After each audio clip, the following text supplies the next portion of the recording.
Bangladeshi traditional পিঠার মধ্যে syringe পিঠা বানানো কিন্তু খুবই সোজা। আর আমাদের বরিশাল অঞ্চলে এই পিঠাটাকে সিরিঞ্জ পিঠা বলা হয়। আর এটা খেতে কিন্তু খুবই ক্রিস্পি হয়। সো আমাদের এই পিঠাটা বানাতে চাল লাগবে। ভিডিওটা গ্রামে শুট করছি, সো অফকোর্স চাল পাটায় বেটে নিব। এখন এর মধ্যে অল্প লবণ দিয়ে ভালোভাবে মিশিয়ে নিব।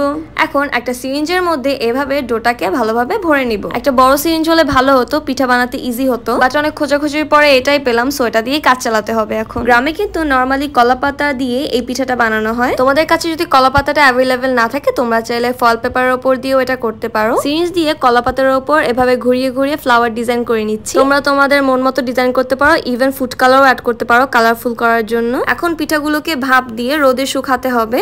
এখন তেল গরম করে এই পিঠাগুলোর মধ্যে দিয়ে দিব। পিঠাগুলো গরম তেলের মধ্যে দেওয়ার সাথে সাথে এরকম ফুলে উঠবে। পিঠাগুলোকে বেশি ভাজা যাবে না, এরকম ফুলে উঠলেই পিঠাগুলোকে উঠিয়ে নিব।